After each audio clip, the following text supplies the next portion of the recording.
Hey everybody, welcome back to another episode of Deserts to Mountaintops. I am so excited to be here with another contributing author, Tracy Interlandi. I am your host, Jess Buchanan. I'm the founder of Soul Speak Press, which is a boutique non-traditional publishing company for women who've been through something, now they know something, and they want to teach us something. Tracy, you are you've been a gift in my life and in this project, and I'm so grateful to be here having this conversation with you. Welcome. Thank you. I'm happy to be here, and I feel the same way about you. The connection. I mean, it's It it's a life source, right? is, and it really helps I think our journey. I Hmm. love when people say we walk each other home. Hmm. And so Yep. it's It's like so very, very true. And I feel like that's what these projects are about. These anthologies, this is what we do. We're walking each other back to ourselves, which is our ultimate home, right? Another level of understanding and healing. At least yeah, that's what it is for me every time I do it. So, entirely. I feel like when it comes to sharing a story, I, for one, was so hesitant to ever share my story because I always told myself everyone has a story. mhm, It's so egotistical of me to start wasting people's time by telling them about me because they have their own story. mhm. But that's not what it's about. It's not about like, well, No. listen to mine. It's more of that connection, I Yes. feel, and the inspiration to share and release it Hmm. because that was huge. That was an unexpected layer of healing that was just instantly peeled off of me. I love hearing that. It's so interesting to me, and I'm sure everybody's going to know, well, what is the story? But I mean, your story and your circumstances are pretty extraordinary. And I just had this conversation with somebody earlier this week who had survived. I mean, I can't get into the details of the story, but had survived something pretty extraordinary. She had been shot and lived. And she was said the exact same thing that you said.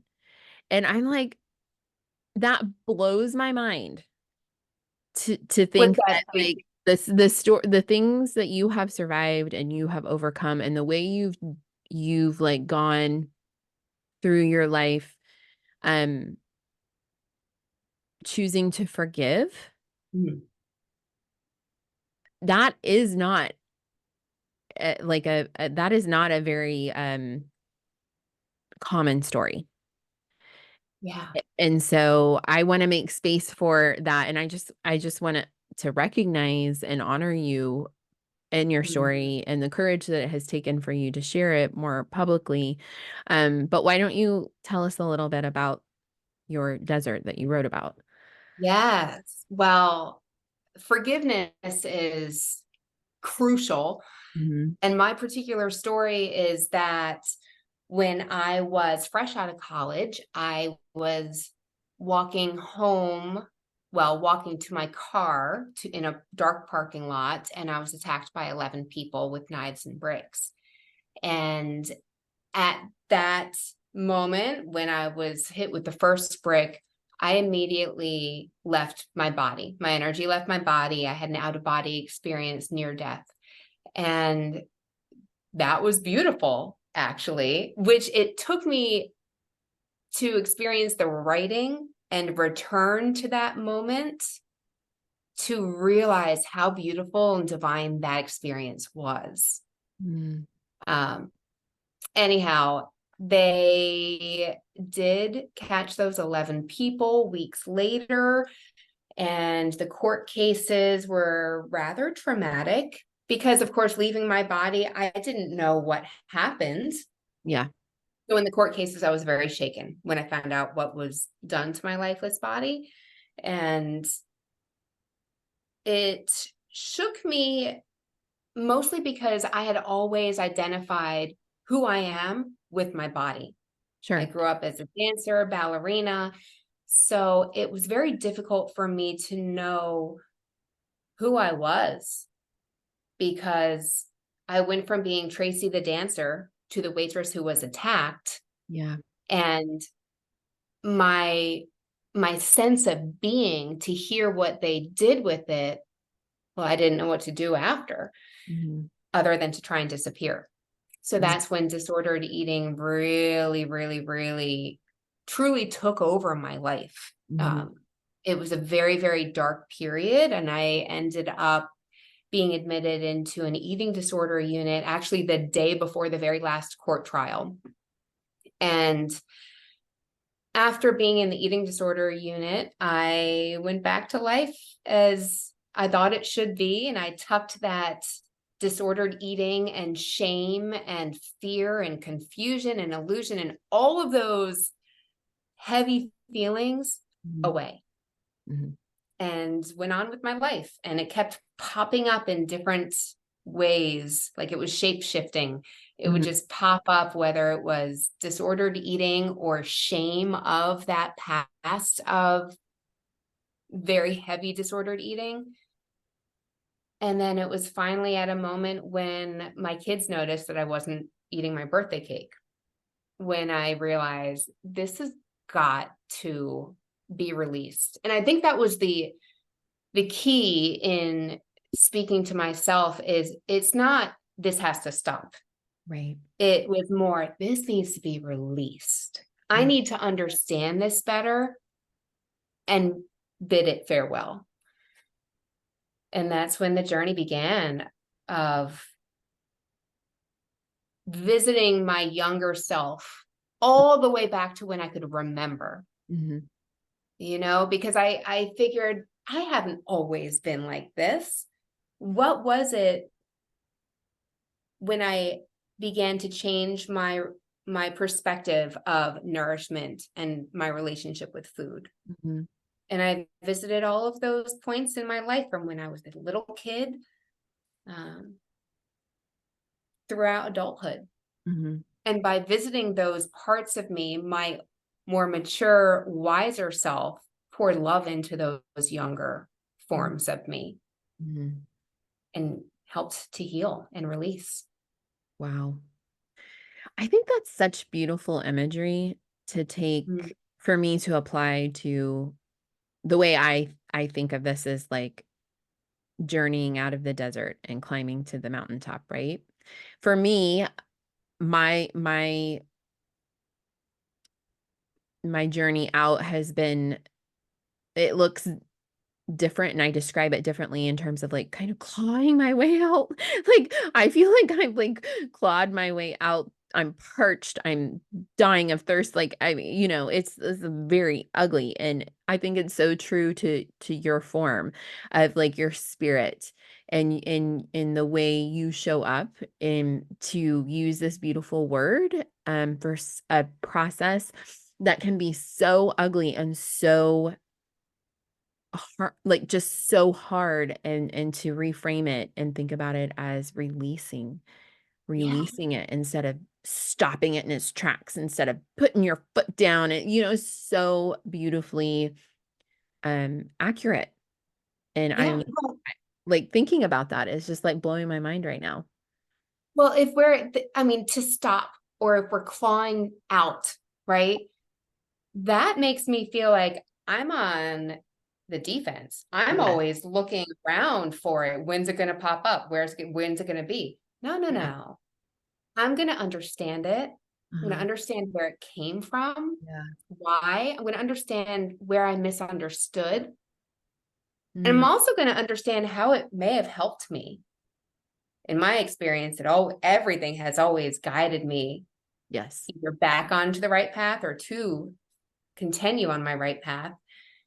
And I'm going to give gratitude, but not for too long, because I need to release it. And I think that's where I have slipped up, is because I knew that gratitude is such a crucial element of healing and Mhm. really just of living. Yeah. And so when I learned and understood and saw how disordered eating, not a good way to handle emotions, not a good way to understand identity, Mhm.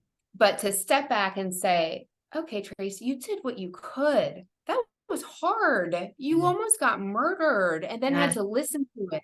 Yes. So I chose disordered eating. Yeah. Could have been worse. Yes. Training wheels. I was still surrounded by love while I used that disordered eating as my training wheels to stay upright. Mm-hmm. I forgive myself. Now I will release it. Mm-hmm. And then refocus my vision on the strengths that I've always had. Mm-hmm. And that's, I think, is so important, is to say, okay, I forgive myself for that, but look at all these awesome things that I did do. I genuinely did not condemn a single person who attacked me. I was surrounded by family. I kept putting one foot in front of the other. And then just to think of traits that anyone would be proud of, whether, oh, I'm a good writer, I'm a good friend. I'm, just focus on the sunny side of the mountain, Mm-hmm. Mm-hmm. not that shadowy, dark, dangerous side. Right. Right. Where you're like struggling to live. Right. Right. It shouldn't be a struggle. Just Mhm. release. That's Mhm. so interesting. Can we unpack that a little bit more? Like why do we equate healing with struggle? I think that previous generations, in my experience, have, not to their fault at all, but hard work, you Mhm. know, Mhm. work hard, play hard. Mhm. Nothing should be hard. The Mhm. path of least resistance is the right path. That's intuition. That's inspiration. That's where we should be going. There's never any need to swim upstream. Mhm. And speaking of, even salmon, no, not to swim upstream. We as humans should embrace that same mentality. Go with the flow. Mhm. And something that happened in the past, that's over. And to hold on to that is weighing us down. It Mhm. weighed me down. And to hold on to that past, to hold on to that memory and think, I need to stop this. I need to stop this. No, understand it, forgive and release and Mhm. move forward. Does it get easier the more you do it? Yes. However, I will tell you that I had a moment where I was scared and frozen once that book launched. And I don't know if you know this, because I was so excited. Oh, this story, it was so healing. What an incredible experience. And then book launch day came out, and I thought, oh my God, now everyone's going Yeah. to know. Yeah. And um, so that release, I feel, needs to also be paired with that release of fear of judgment from others, Mhm. Mhm. Mhm. because there's those two perspectives. Yeah. It's wonderful to identify what's weighing you down, understand it, forgive and release, and feel that healing in yourself. And then I think it's another understanding to get beyond and to release the fear of others either passing judgment or wondering how they'll respond. Mhm. And this is in terms of course, writing your story. Right. Which is, I think, the number one thing that holds most people back from showing up, from speaking up. Um, it's the judgment, it's the criticism, it's the passive aggressive comments or just the aggressive comments. Right. It Yes. takes a lot. And I think that for me, I have to go back to my understanding of my own resilience every time I'm Mhm. tempted to stay small and keep quiet and Right. know that I'm more resilient than whatever is out there would like me to believe to keep me Right. silent. So, if we pivot a little bit then in terms of what has the writing process been like for you? And then now we're recording this post-launch. So what has that, this is nice to have this unique perspective Yeah. in this conversation post publishing. What has that felt like and what have you experienced? The writing process was just magical, unexpected too, because when I went into writing the story, I had an assumed understanding of where the disordered eating came from. I had created something in my mind where I said, well, I was not receiving love during that period of my life. I was attacked. There were difficulties with family health, and everything was just crashing down. Mhm. And so I refused food as well. And by really diving in and revisiting each of those experiences, day to day, week to week, whatever it may have been, that's when I stepped back and said, huh, I totally made up that excuse. That's not at all what happened. This was actually all about my identity Mhm. and my misunderstanding that my body is my identity. So that changed my life. And I'm proud of myself. I am so ecstatic. And I hope that every person who has ever written, whether it's for Soul Speak Press or for themselves, be so proud of yourself for really visiting and pouring love into yourself and healing. Yeah. And now taking it to sharing the story, Mhm. keeping that in mind, that pride of, wow, I really sorted out what was in my head. I have more awareness and understanding. Anyone who reads that story, who also has a similar awareness and understanding of self-love and the healing process, will applaud. Someone who does not have Yeah. that understanding Yes. will be aggressive. Mhm. And that's okay. That's a healing journey. Mhm. That is, as opposed to that person judging, that is their resistance to healing. Mhm. And so if anything that I say or write or do may trigger someone into feeling anger or anxiety, that's your invitation to heal. I'm Mm. not going to step forward to push you back, and I'm not going to tiptoe away from it. Yeah. If my story is going to inspire you to heal and to reflect on yourself Mm. as someone who might attack, Yeah. if they step back and say, wait, why am I being triggered by this? Right. I don't know. Why are you being triggered by Mhm. this? Mhm. I'm actually, and I giggled when this dawned on me. I'm kind of doing you a favor. If I'm going to trigger you, you're Yeah. welcome. Yeah. Because there's something to figure out. There's something that is misunderstood, and I invite you to heal. Let me know if you have any questions. I love helping, but yeah, You're so awesome, Tracy. it's really a good thing. It really Yeah. is a good thing. Do not tiptoe Mm. around it. Do Mm. not tiptoe around someone else's fear.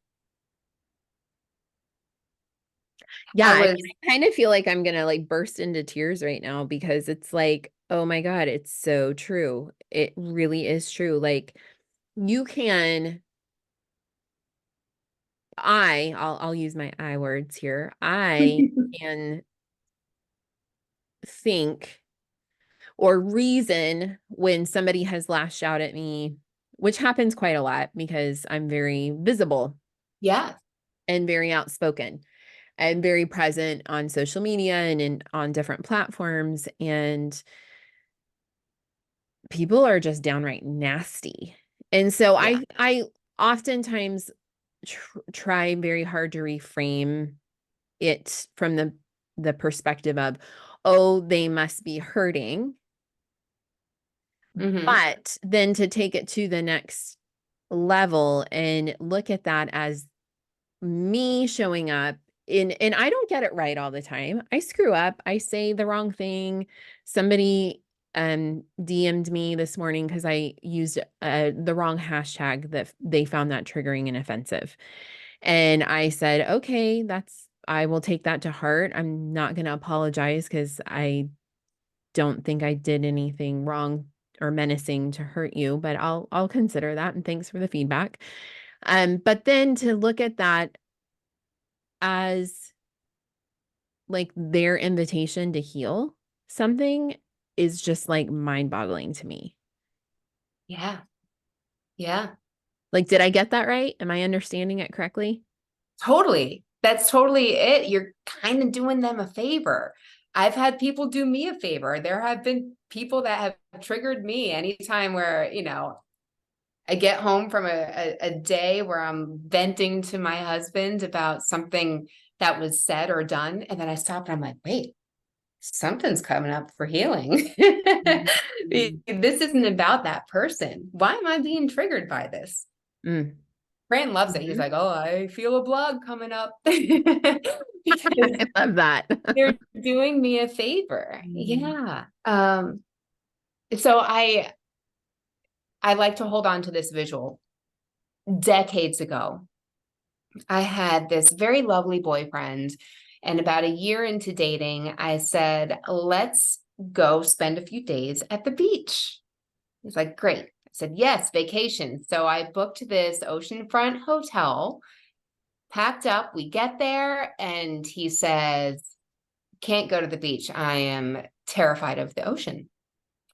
And I'm like, oh, we have 5 days here. Oh boy, Sorry, just Tracy. saying it. I am terrified. I will never step foot near an ocean. No way. And so we spent those 5 days going to the batting cages because I love batting cages. That's sarcasm. But we went to Okay. the I was like, batting really? Wow. cages. Okay, got it. I mean, it's not bad, but 5 days of going to a That's a batting lot. cage Yeah, that's a lot. on at the ocean Yeah, no. on vacation. But we never stepped foot on the beach. And that is what I think about when I realize what I've been doing every day of my life until I understood. I've been tiptoeing around other people's fears. I haven't allowed myself to go on to the sand and enjoy the ocean because of someone else's fears. I don't want to put them in an uncomfortable position. So I have been sacrificing my own joy and my own connection with with enjoyment of life. Yeah. Um, and so am I going to be hanging out at the batting cages, or am I going to go enjoy the ocean? You're Yeah. gonna go enjoy the ocean. I Yeah. mean, Not- I realize that's a rhetorical question, but you're gonna, I mean, yes, that is brilliant. It's just so obvious, right? That's So yeah. why am I not applying this in a sense where bef before my story was released to be read by anyone who decides to order it on Amazon or anywhere books are sold, I'm enjoying the ocean. Yeah. Judge me or not, if you judge me, then it's an invitation for you to heal. And I'm glad for that. I hope that every story triggers you then because it Mm. will be that nudge to Mhm. work on something to Mhm. release. Mhm. Mhm. And I mean, I think that that just like sums up the entire book is that it's an invitation to heal Mhm. for the Yeah. reader and for the writer. Yes.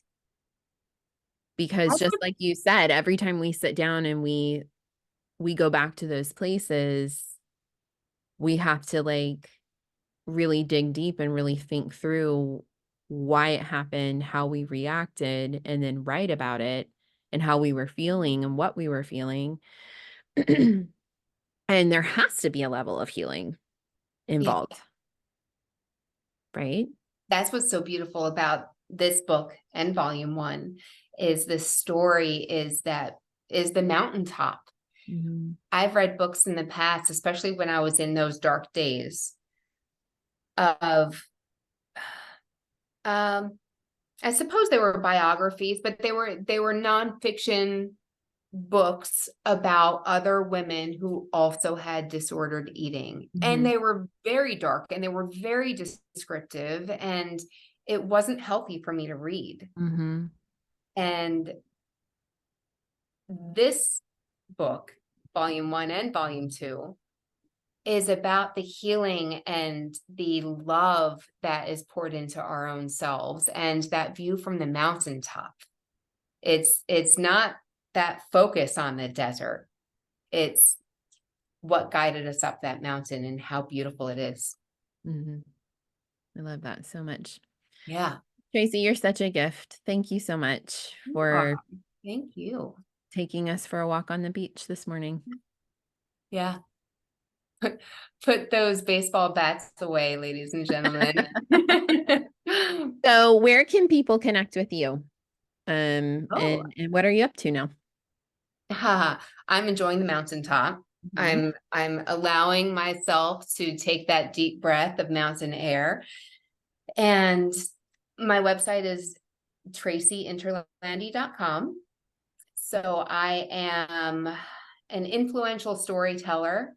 I love to embed a message and influence action via storytelling. So Mhm. I teach that, I encourage that. I am a speaker at events and I write for Women's Quarterly magazine.